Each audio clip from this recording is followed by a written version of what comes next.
So we're going to get started. My name is Jonathan Liss, and it's my pleasure to welcome you to today's event. I'm a member of the board of both Federation and the Jewish Community Foundation, and also a member of its executive committees.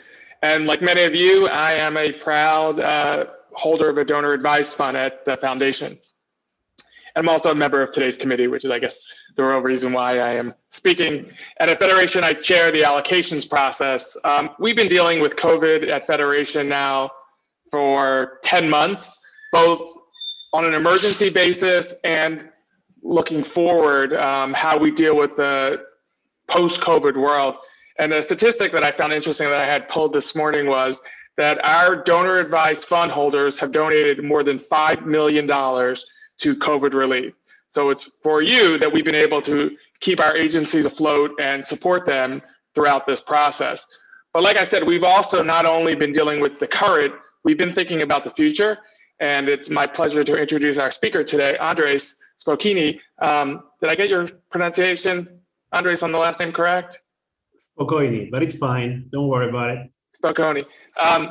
Andrés, who is actually helping us as we think about the future, and is advising our donor, our day after committee. He met with us a couple of weeks ago to help us think about scenario planning. And I'll tell you a little bit about Andrés' background in a second.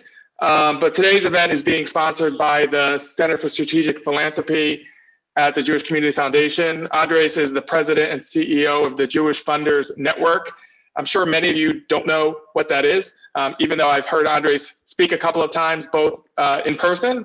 For those of us remember when we were able to get together and speak in person, I know that's, I sort of look at the world as pre and post. So I can't even remember when Andrés was here. I just know it was back in the day when we could speak in person, and it was also presented to us on Zoom. So the JCF is a member of the Jewish Funders Network, which is an international community of private and community foundations and philanthropists with over 2,500 members from 11 countries around the world. And its mission is to work with Jewish funders, help them think creatively and innovatively how they can best utilize their philanthropic dollars. JFN leverages the power and the creativity of networks to produce change in the Jewish world. That's something I think we all need right now, and we also need as we go forward into a post-COVID world, which we will get there someday. The foundation has recently expanded our membership in the Jewish Funders Network, and will be inviting you to 5 additional JFN virtual programs this year. In addition, the Jewish Funders Network does an annual conference, and that conference is usually somewhat expensive, but we are excited to offer our donor advised fund holders a membership rate of $100 for this year's virtual international conference entitled Strong Bonds, which will be in mid-March. Information will be forthcoming. Now, let me tell you a little bit about our speaker today, for those of you who have not had a chance to hear him speak before. Andrés is a longtime Jewish communal leader with a history of leading successful organizations. He was a prior CEO of the Federation of Montreal, and prior to that, he worked for the JDC. Originally from Argentina, Andrés has a multidisciplinary academic background, including business, education, and rabbinical studies in different institutions around the world. He is fluent in Hebrew, English, French, Spanish, Portuguese, and Yiddish, and is proficient in Russian and German. Okay, we all feel not very effective right now and pretty inadequate. So like I said, Andrés has been to our community both in person and virtually, and it's my pleasure to turn the floor over to you and listen to some more of your wisdom. Thank you, Jonathan, and don't worry. Now that I'm actually. All right, one more thing. I'm sorry, Andrés. Anybody who's got questions for Andrés, put it in the chat. Yes, please put it in the chat, and and thank you, Jonathan, for the flattering introduction. The truth is that language-wise, now I'm in Argentina, so I'm talking to you from the other end of the world, which makes my accent come out more strongly. So, as I like to say, I will speak Spanish in any language today. So, and it's a real pleasure to be here with you guys. I mean, I think I have a personal affection for the community in Metro West for many years. I think it's a community and a federation, a community foundation that understands the power of philanthropy, that is open-minded to understand and see philanthropy in very different ways than the traditional ones. And that's what we need now. We need both to strengthen the traditional and also have the creativity of do philanthropy differently. And you guys are the best example of that. I see some old friends there, like Paula and Yafa, whom I know from other things, but it's just great to be here. And one of the beauties of the pandemic is that, which is not a beauty in any in any event, but it does allow us to do that. Here at the other end of the world, dealing with the same problems, and yet we can communicate and talk and reflect together about the challenges we face. All right, so Jonathan explained a little bit what is JFN. We work with 2,500 funders and foundations, donors, and the like, and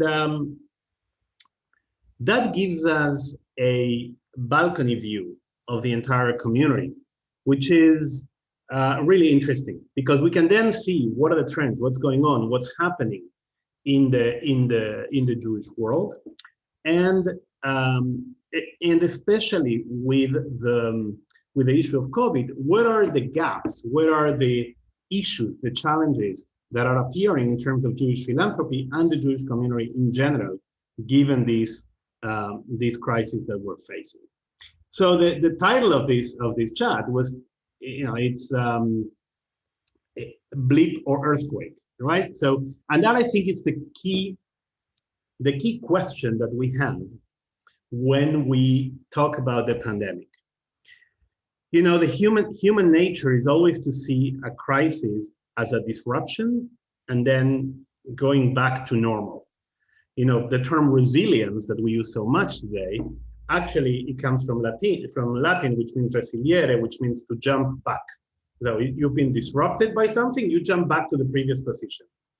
So that assumes that this is a blip. Now, but it could not be a blip. It could be something that actually changes the very structure, the very essence of the Jewish community. And in history, would be in that direction. In history, every time there has been a massive pandemic like this one, there's been a major reaccommodation, major restructuring of the world. There have been social and economic consequences. There were spiritual consequences. There is, a lot of people don't know this, but there is a border between Canada and the United States because of a smallpox epidemic on the 17th century.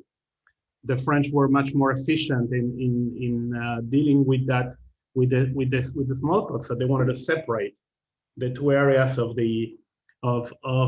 North America. The reason why Japan is Buddhist is because of an epidemic in the 7th century that got people changing, their spiritual thinking very radically. The old religion didn't give them answers, so they looked for something new in a place of massive disruption. The Black Death in Europe, think about it. Of course, there's no comparison, right? In the Black Death, a third of Europe died. It was just a massive joke, but the consequences of this were far-reaching. We have the Reformation because of Black Death. We probably have capitalism because of the Black Death. Labor relations changed. The border between India and Pakistan was set because of epidemic, etc. So my point is, pandemics unleash major changes. Some are obvious, some are rapid, and some are very, very long-term. The process that went from Catholicism to Reformation in Europe, in Northern Europe, after the Black Death, took 100 years, but it was the Black Death that triggered it. So the question of whether COVID is going to be a blip or an earthquake, I personally sit in the camp of the earthquake. I think that it is an earthquake, maybe an earthquake, maybe a tsunami. And I think that after an earthquake, what we do is we try to build, I mean, I don't want to use a political slogan, but to build back better. You know, after an earthquake, you don't just rebuild, you rebuild differently, right? And I mentioned Japan before. You know, Japan, after an earthquake, they rebuild the buildings on rolling cylinders. So when there's an earthquake, the building moves. There's a whole different conception of how cities are built after an earthquake. So this has a lot to do with the Jewish community, because when the crisis hit, we thought, oh my God, this is going to be a massive dislocation of the communities. I remember having made a speech in March last year saying 5 community systems are at risk. The community system of JCCs, that is going to collapse. The system of camps, that is going to collapse if they can't hold summer sessions, and the cost of that, the financial impact of that is humongous. We're talking about $300 million a year. So third, the system of welfare organizations, you know, that are going to be overwhelmed by a spike in cases and a decrease in funding. Fourth, the schools, that they don't have tuition, right? So like how can they adapt? So they were at real risk last March. And of course, synagogues, that people can't go to pray. So how does that work? Now, that was March last year. Something interesting happened in between, because the money that the government released, the PPP program, the SBA loans, etc., served to sort of stabilize the situation. Also, the philanthropic community stepped up in unprecedented ways, right? You know, Jonathan was mentioning how much giving increased, and that's not unique to Metro West. 72% of our members at JFN increased their giving, right? And 57% of them gave in other areas that were not the traditional ones. So somebody used to give to Jewish education, they also gave to poverty relief. So there was a shoring up of organizations by the feds, and there was a response of the philanthropic community that basically eliminated that risk of a massive catastrophic failure of these 5 communal systems. But in a way, it obscured the need for structural reform, because it moves people back to the notion of, oh, well, this is a blip. We just need to wave the storm and then it's going to be fine, right? And that I think it's a little problematic, because what COVID is doing is it is accelerating things that were already in play before the pandemic. COVID is not, I mean, there are specific things that COVID does. So for example, a JCC doesn't have courses, they can charge fees. That's a very specific thing. But there are other things that are more systemic. So for example, a synagogue has issues with membership, keeping membership during COVID. Let's face it, synagogues have been having issues with membership for 30 years. You know, day schools have a problem collecting tuition. Duh, like what else is new? Like, you know, these are things that happen. So what happens is that COVID serves as an accelerator of all these things. Take about synagogues, for example. Now, I live in Brooklyn, have a beautiful synagogue around the corner. I go there, you know, I love the rabbi, you know, but she's not Rabbi Sachs, she's not Sharon Brous. You know, don't get me wrong, I love her. But the point is that now with Zoom, I have access to, I can go to whoever rabbi I want and connect and listen to their sermons. So there's 2 problems with that. First of all, why do I pay membership in my synagogue? And secondly, I'm not paying to listen to Sharon Brous in LA, right? So the traditional concept of membership changes when I can pick and choose from different organizations free. right? Now, that's not a new problem. Like membership was a crisis before, but COVID makes it way more intense. The issue with the cost of education. Now, I have a senior in high school now, right? And he's, doing college admissions and what have you. Now, you know how much college costs. Now, if you can do school online, why would you pay 50, 70, $80,000 tuition? Right now, it's not that distant learning is new, but the fact that everybody has been forced to do it together creates sort of an enormous incentive for people to try this thing and an enormous disincentive for people to pay what they have to pay. So there's that level of middle schools and colleges that are suffering enormously because what happens is, okay, you're going to pay $80,000 to go to Harvard, but will you pay $80,000 to go to Brandeis? Now that you saw that a mixed model with online and physical can be much cheaper and equally good. So as I'm saying, this goes back to the point that this is accelerating processes that existed. Now, another thing is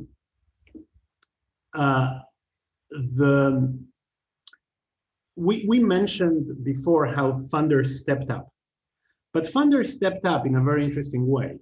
They started to collaborate among each other much more. There are, for example, common funds in the Jewish community, something called JCF, you might have heard of it. That is folks that are pulling their money together and deciding to collaborate on funding. Now, that again, that's not new, and that's a good thing. It's not, by the way, all these things that I'm telling are not good or bad. They are what they are, right? It's the reality.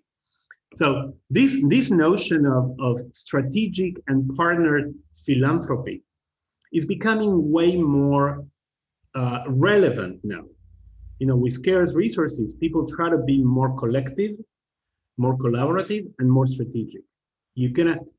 Yes, there's a spasmodic response of giving a lot of money to sort of immediate relief when there's a crisis, but people then start thinking, wait a second, this is going to last a long time. What are we going to do in the long term? So let's be more strategic here, right? So that's a trick. That's something that philanthropists, now that they tasted this notion of working with others, being more strategic, being more thoughtful, they're not going to go back to it. The same way, I'm going to have trouble going back to my synagogue after seeing the best rabbis in the world every Shabbat. Others are going to have a problem going back to the old way of doing philanthropy. Now, but there's something interesting here. There's a process that actually reverted. And by the way, just interrupt me, write questions, because I can speak forever. I've never met a microphone I didn't love. So you just interrupt me or ask questions. Don't let me run too far. But there are interesting questions, and you guys are, from the Federation, from the Community Foundation. One of the things that I've been hearing a lot in the last 20 to 30 years was a eulogizing of the Federation system, right? With COVID, something very interesting happened. People realized how important federations were to direct traffic and provide information to the community in a moment of crisis. In other words, federations are becoming more relevant than they were before, but their role is changing. Their role goes beyond organizing an emergency campaign. Like 20 years ago, a federation would have organized an emergency campaign and that's it. So today, the role is very different. Today, your federation is organizing meetings like this. It's trying to give you information on how to do better philanthropy.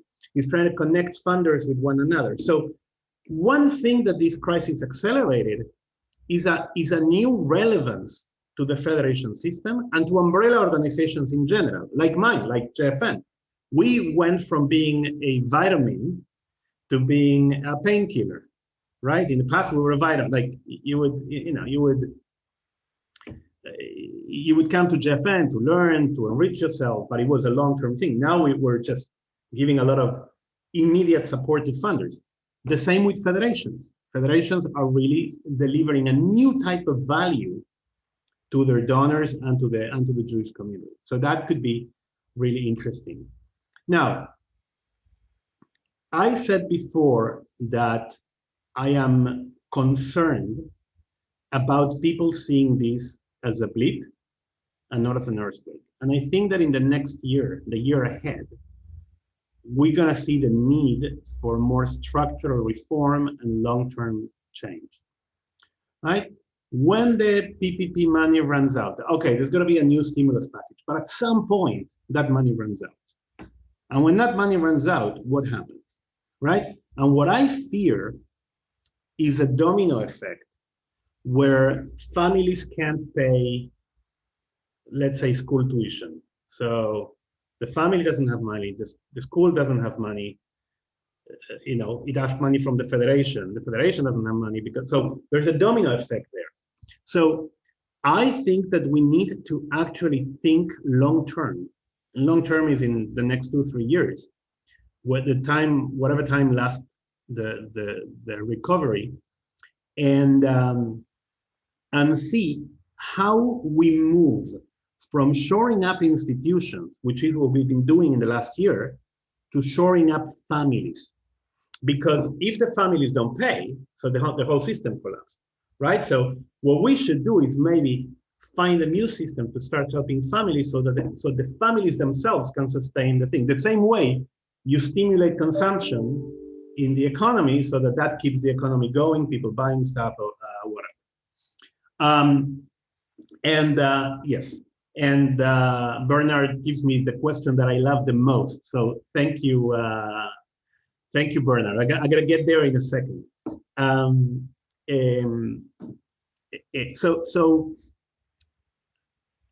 So I think that the strategies that we've been using for the second year need to be different. Again, we need to look at families, and we need to look at structural reform.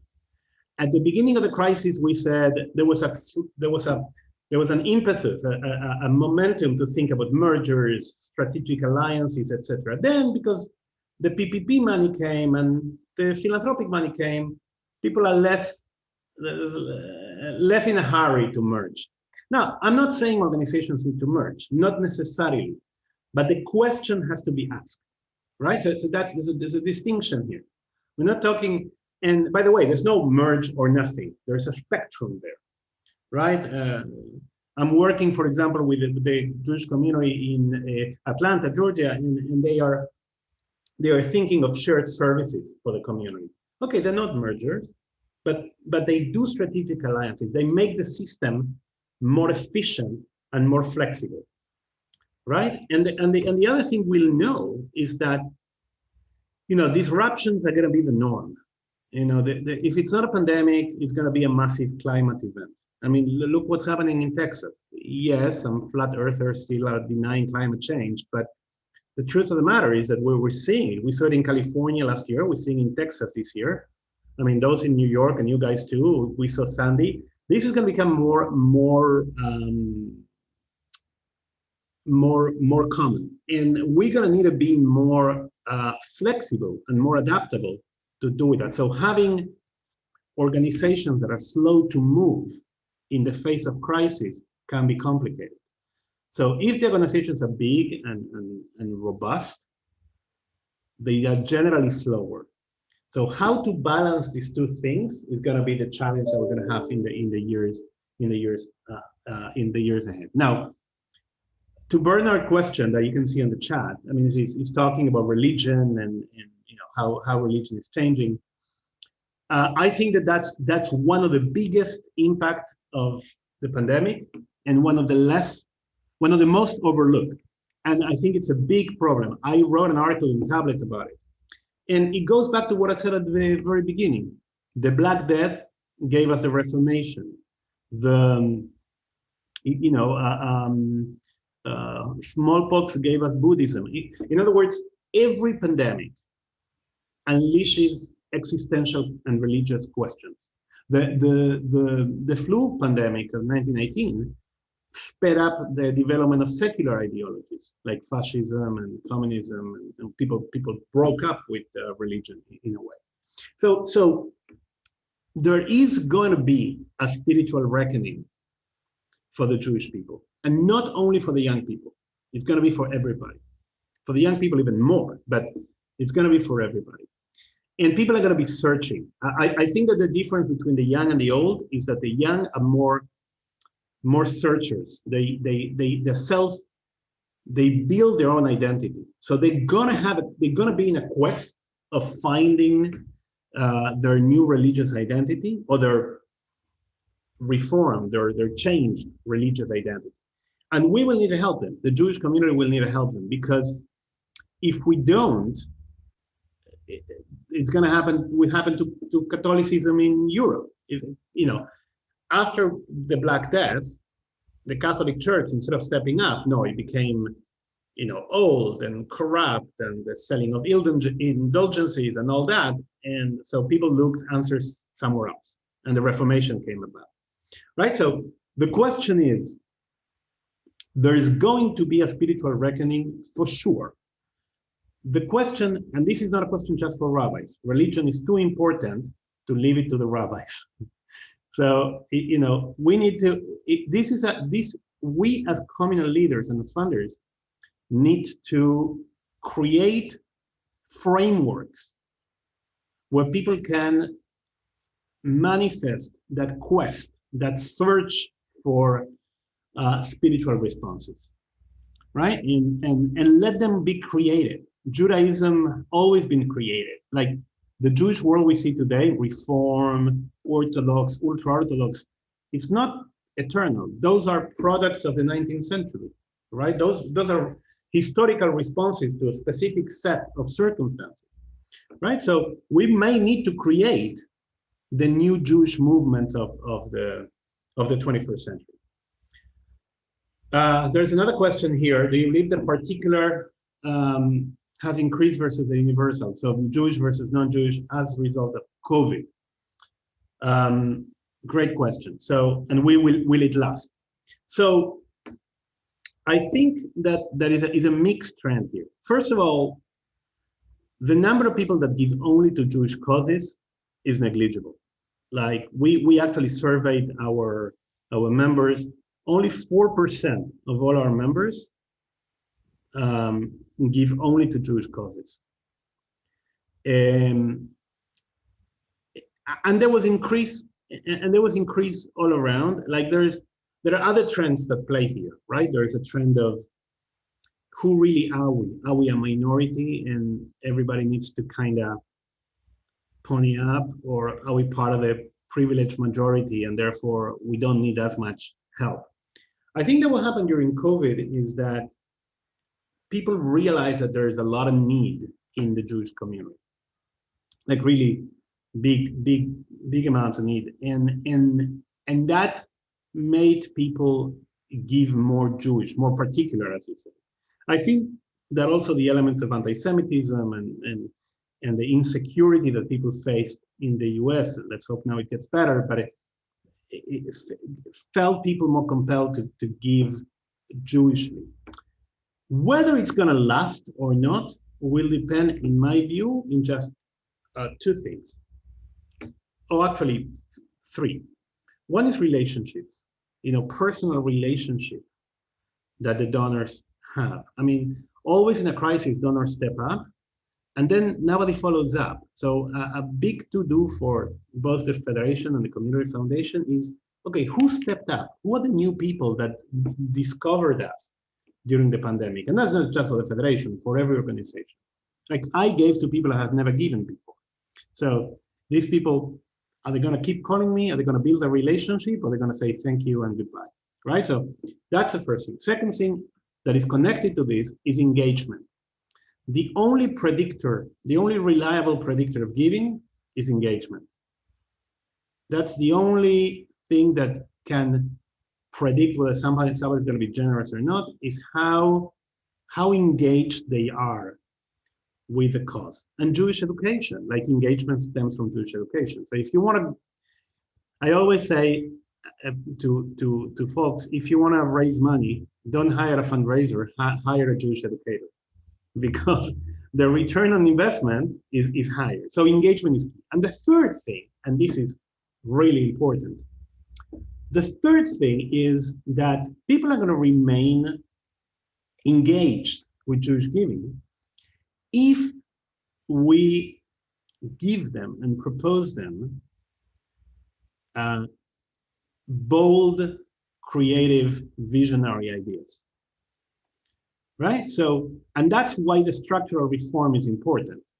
If you tell me, keep giving me money to cover the deficit, it's not very exciting.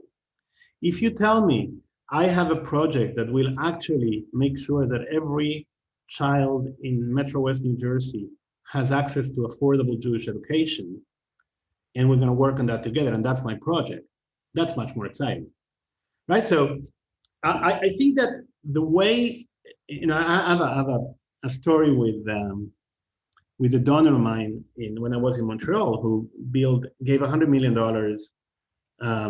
to McGill, and he was a big donor to the federation. He gave $100,000 a year, and I go and I say, hey Moshe, why do you give them $100 million to them and 100,000 to me? And I said, and he said, do you have $100 million project? Meaning he wasn't asking about $100 million. It's not about the money. Is, do you really have a project that is exciting enough for me that is bold enough for me to put that kind of money? So that's going to be the key for me. Another question here. You mentioned some of the impact of COVID on our JCCs. What do you think of the future of the JCC will be post-COVID? What kind of structural change do you think is necessary?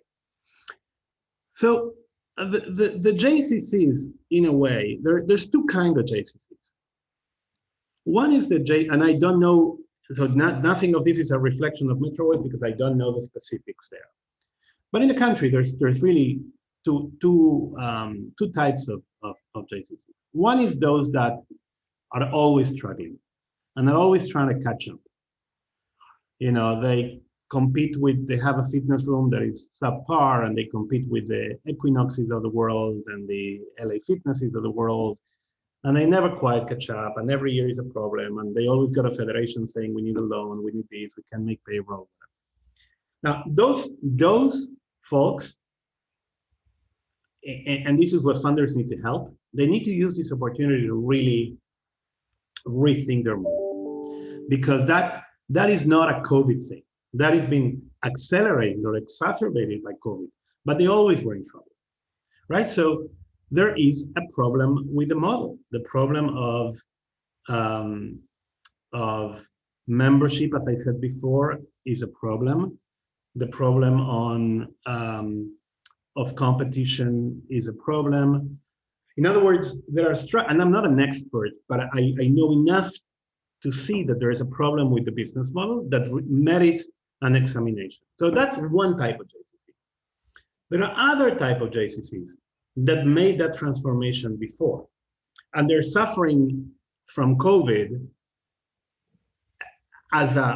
for them, it's really a blip, in the sense that, so take, for example, the Palo Alto JCC in Silicon Valley. It's a new model of JCC. Yes, they have the usual thing. They have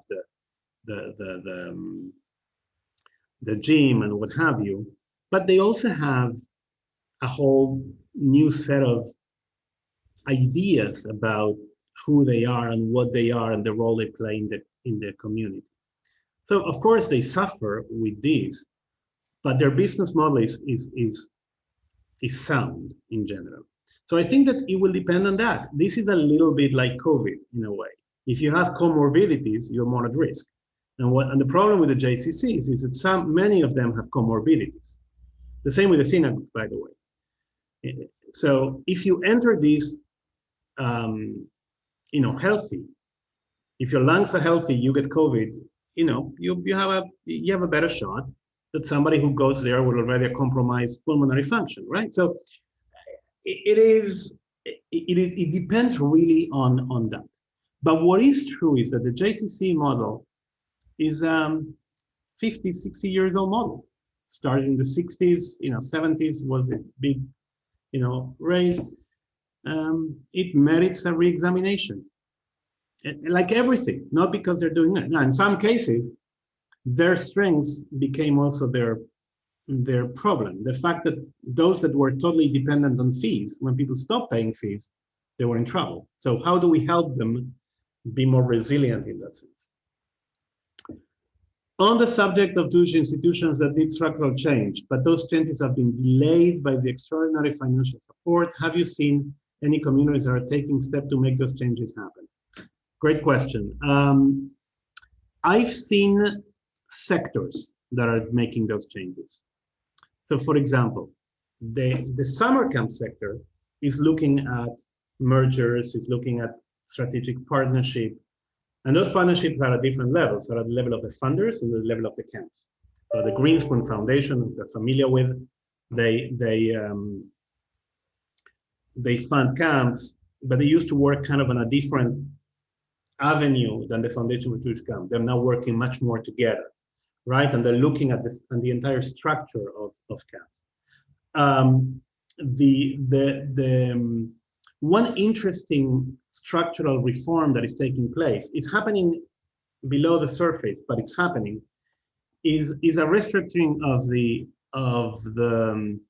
the Jewish journalism market. You know, quietly, there've been a number of mergers. There've been a number of publications that closed. The Jewish Week was acquired by JTA and 70 Faces Media. The Forward is changing the business model a little bit. The Canadian Jewish News, not from the border, closed and is reopening in a completely different format.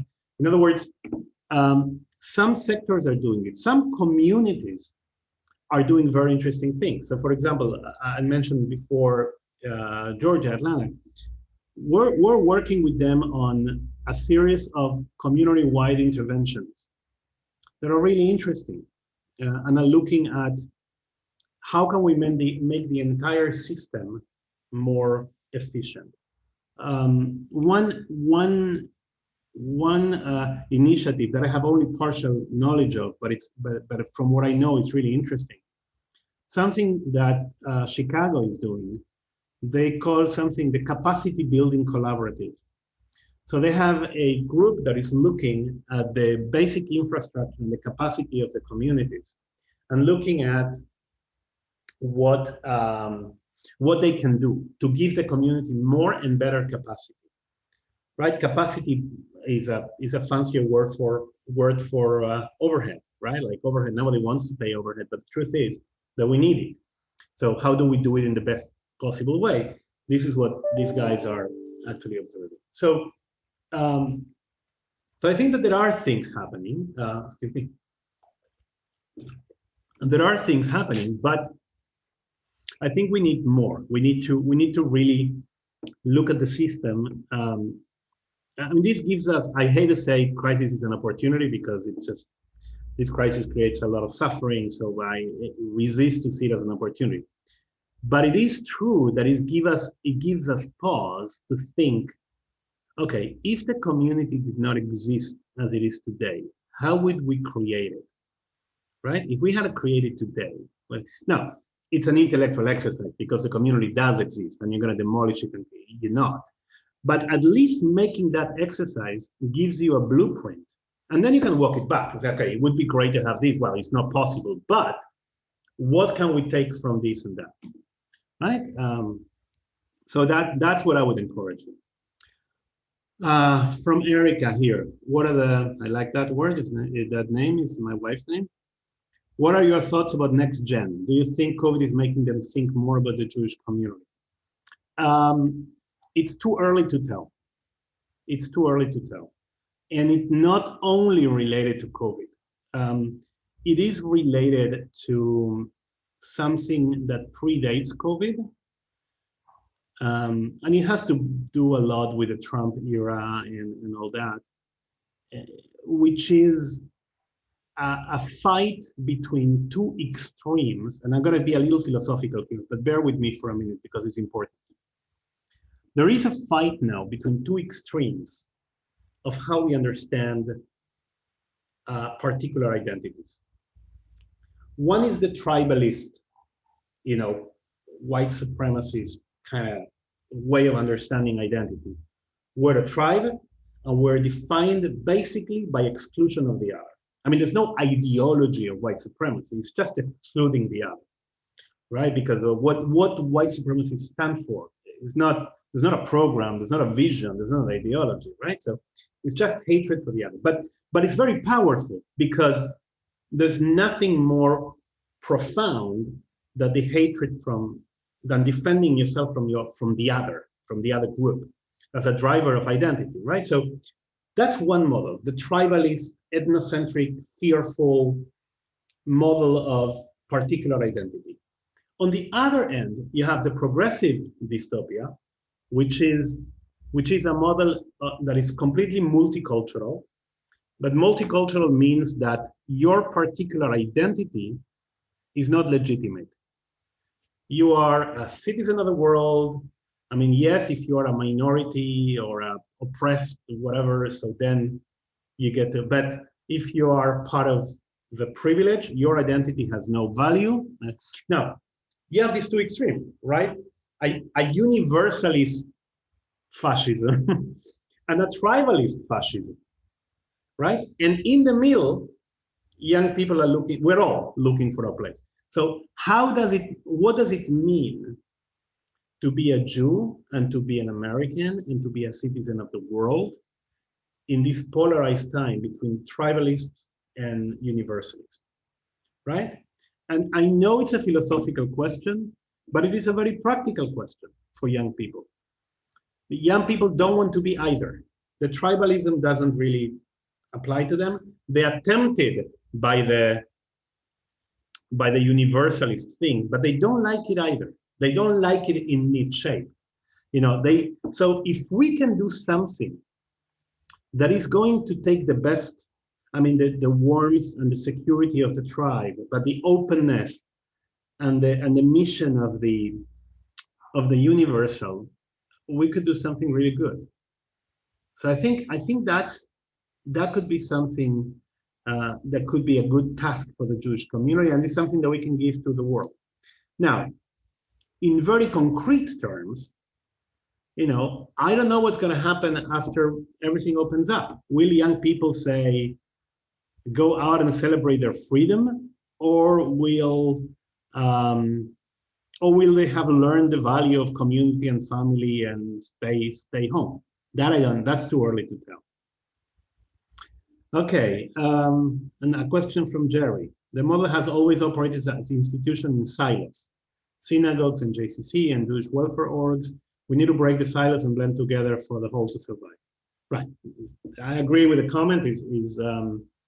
The collaborations are, we tend to look at collaborations very narrowly, right? So we say, okay, the synagogues should collaborate among themselves. Yes, but why only that? Synagogues can collaborate with JCCs.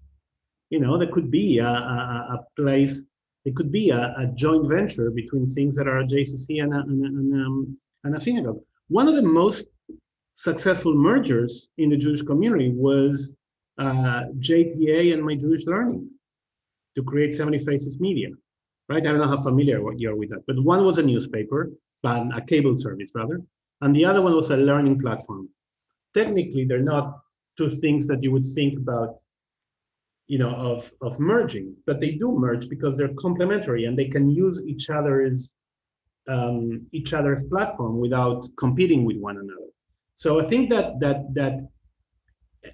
there's blended models, there's shared resources model. I just want to caution you against the temptation to say, okay, we just need one massive single organization that does everything and that's going to be more efficient. It's not. It's not. Bigger doesn't mean more efficient, right? It may, but it's not automatic that because it's bigger and more concentrated, it's more efficient. It has to be seen case by case. You can't just go and say, okay, everybody should merge, because it doesn't always work. But there are, but it's not black or white. Again, you can actually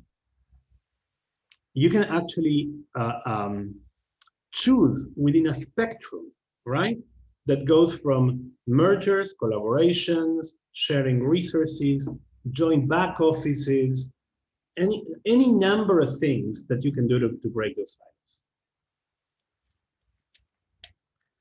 Any more questions, comments, thoughts, ideas, suggestions, critiques, dreams, aspirations?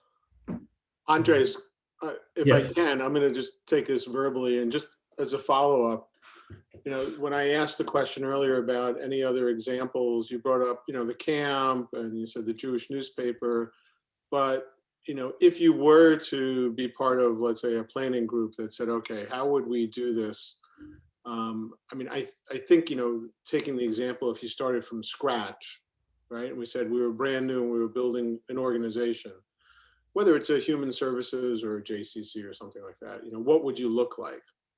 Is there another path that you might have seen or that you would recommend to look at some of our institutions that, that we think, and obviously, cooperation and elimination of duplication is certainly one area, but any other recommendations there? So first of all, I think that this sounds obvious, but it's not. I think that a clear understanding of the basic information about the community. Who is the community? Where do they live? How much money they've made? What they work like? You'll be shocked to see how bad. And I don't know about Metro West. I think Metro West had a population study or something, but I think that's critical because we operate on a mental idea of what the community is, and that mental idea may not necessarily be the one that is in reality. So that's to start. You need data, you need information. I think that the starting by sector is a good idea. I think that trying to restructure the entire community will be a little bit too overwhelming, and people will just give up. They say, no, that's too much, it's too big, or whatever. But if you say, let's look at, I don't know, let's start with easy ones. Let's look at, I don't know, the not easy ones, but let's say synagogues and JCCs, and let's work on them. How can we help them? One of the things that I would say, Stephen, is that in many cases, donors have a role to play. Organizations tend to inertia. Human beings tend to inertia. So donors sometimes can push this, and it's stick and carrot, right? It's not just, oh, you should do that, or is I'm gonna push you to do that, but I was gonna help you do that. I'm gonna give you, money to go and research, money to go and do things. They're gonna fund these reforms. I think that communication is key. I think that, for example, the first thing we did in Atlanta, and I keep bringing this idea because they did a similar process to yours. There is a group now that is doing, a permanent roundtable of funders in the community. It turns out people were not talking. Now, when they talk, they find that thing. So, there's no recipes here, and I'm a little cautious of giving you something that may work somewhere else and may not work in Metro West. But I would say that that first of all, getting the right information. Second, start by sectors. Not too big, not too small. Too small, it doesn't matter. Too big, you can't do it. But if you pick a mid-sized sector where you have willing partners and you start there, that's good. And then I would say something else. I would encourage everybody to asking the what if question. What if we did this? What if we tried this? And see where that question leads you. Right? Like this is not about, this is, be open to whatever that question leads you. And the last thing I would say, and this is key, to get creative ideas, you need cognitive diversity. You do not have creative ideas in a group that is too homogeneous. That's why Israel is a startup nation, because, and why it's so creative, because it is very diverse, you know, and an Emirati Jew meet with an American, with a French, and with a Yeke, and they look at the same problem, and they're going to look from very different perspectives, and that's going to give them a much more creative solutions than the ones that you're used to. So that's it. I think that's the important thing. Good. Well, Okay. I'm happy to report that we do have a population study that we just finished, but we haven't seen yet. So we should have some good data. Great. Oh, curious what your thoughts about the Jewish Future Pledge and its purpose to help secure the Jewish future. I'm in favor. I'm in their advisory board. I think it's a good idea. I mean, I don't think it's a panacea. I don't think. First of all, I think it's great, and I think that every federation, every community foundation should encourage legacy giving. Only 14% of Jews over 75 have a Jewish charity in their will. That's abysmal, but it's also an amazing opportunity, right? Because there's a low-hanging fruit there that if we do the right thing, we can really raise a lot of bequests and legacy gifts and wills and what have you. So in that sense, I love the giving pledge. I like the Green Spoon program of Life and Legacy, which is similar. I would just make two caveats to that. First, this is not a replacement, and this is my loving critique, to the folks of the Giving Pledge. This is not a replacement of doing the work of engaging the next generation. There is something in the way they communicate. They say, oh, well, we can't trust the next generation, so let's give the money, let's shore up the causes we love because we can't trust the young folks to do the right thing. Just that's not the right attitude. I mean, yes, it's good to do the pledge, it's good to do all these bequests, but you need to also engage the next generation and leave them space. Nobody wants to sit at the kids' table when they're 30 or 40, right? Nobody likes that. So if you are basically, if you want to engage the next generation, there's no way around it. You have to cede control. You have to be willing to cede some of the control you have and share it with them. And they're gonna want to do things that you don't like, and they're gonna fund things that you find, stupid or even, abhorrent. But there's no. So have a conversation about it. Have a conversation.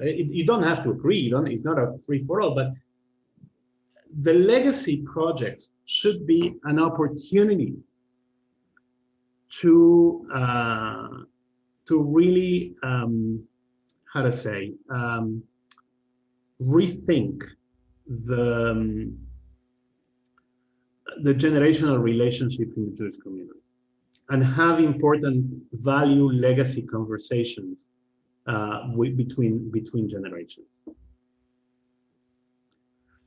Okay. Any last question? And if not, I'll give it back to Stephen to wrap up. Great. All right, Andres, I will say toda rabah, muchas gracias, and shenim dank. I can't remember the rest of your languages, but I figured out a few of them. I know I have written down some notes and some concepts that you shared with us, and I know that everyone else on this call has gotten something from this.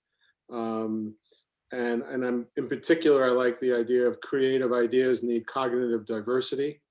And I think that's something that's particularly important. So I thank you for sharing your thoughts with us and sparking these ideas in all of these participants' minds. I want to thank all of our JCF fund holders for joining us.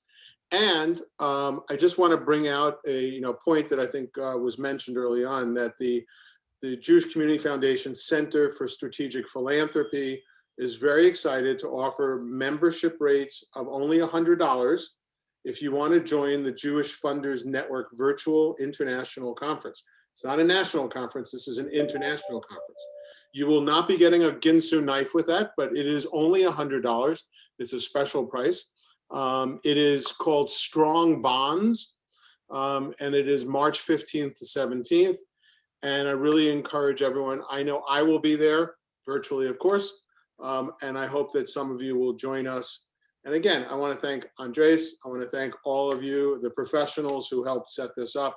A really value-added hour in our days. Excellent. Thank you all. Thank And you. hope to see you at the conference.